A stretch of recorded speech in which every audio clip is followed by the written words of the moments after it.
Strength isn't always loud, the quiet warrior's tale.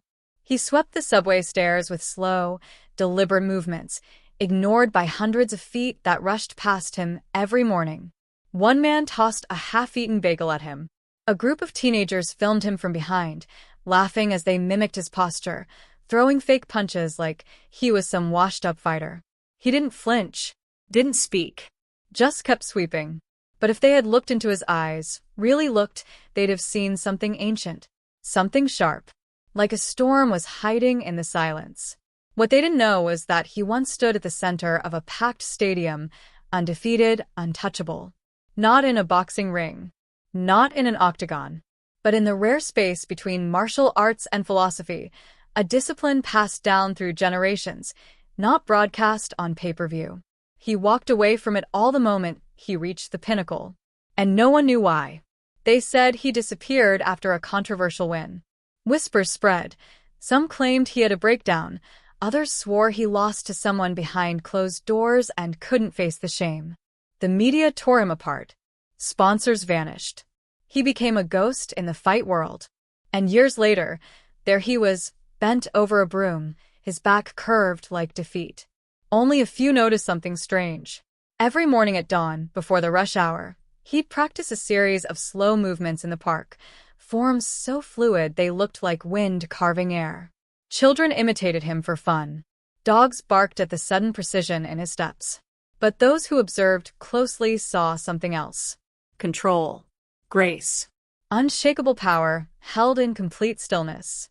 One day, a young man tried to mug him. He didn't even touch the thief.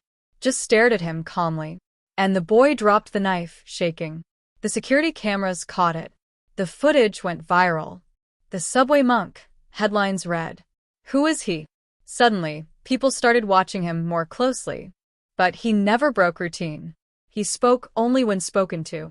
Never raised his voice. Never explained. Until the incident. A commuter collapsed at the station.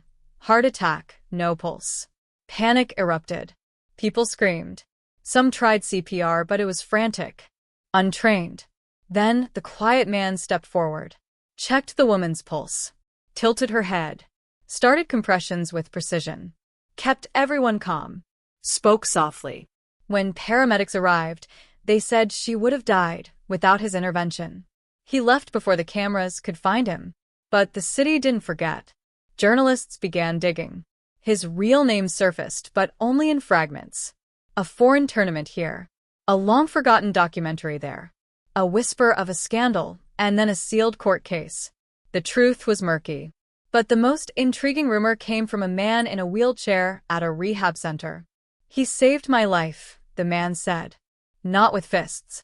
With silence. Turns out, the quiet warrior had once trained young fighters, until one of his students was injured during a bout. The injury wasn't his fault. The doctors said the condition was genetic, inevitable. But the guilt swallowed him whole. So, he disappeared. He took a vow, not of silence, but of humility. He said, if my strength can't heal, it isn't strength. And so, for years, he lived among the broken, the loud, the lost, teaching not with words but example. Fixing things. Listening. Carrying burdens. One kind act at a time. But behind closed doors, he trained. Every single day. Not to fight again, but to be ready. For what, he wasn't sure. Until the night the fire broke out. A gang war erupted blocks from the shelter where he slept. Flames spread. Screams echoed. People panicked. The fire escape collapsed. Someone yelled that a child was still on the top floor. Everyone froze, except him. He climbed the wall using a drain pipe, disappearing into the smoke. Minutes passed. Then he emerged coughing, child in his arms. Burnt hands. Smoke-stained face. He passed the girl to her mother. And walked away. That image hit the front page. The world wanted a comeback story. A redemption arc. They offered him fame again. A Netflix series. A book deal. A gym chain under his name. He declined. Instead, he built a free training center in the same neighborhood where he'd been mocked. No ads. No banners. Just an open door. He taught kids who had nothing how to move like water, think like stone, and lead with compassion. No belts. No trophies. Just strength in stillness. One student asked him once, "Why don't you speak more?" He replied, "Because when you live the lesson, you don't need to shout it."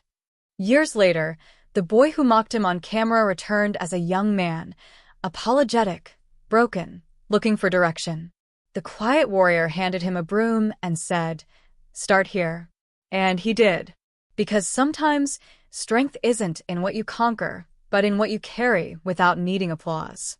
The man still sweeps the subway stairs, still practices before dawn. And when people look at him now, they don't see weakness. They see peace. Earned peace.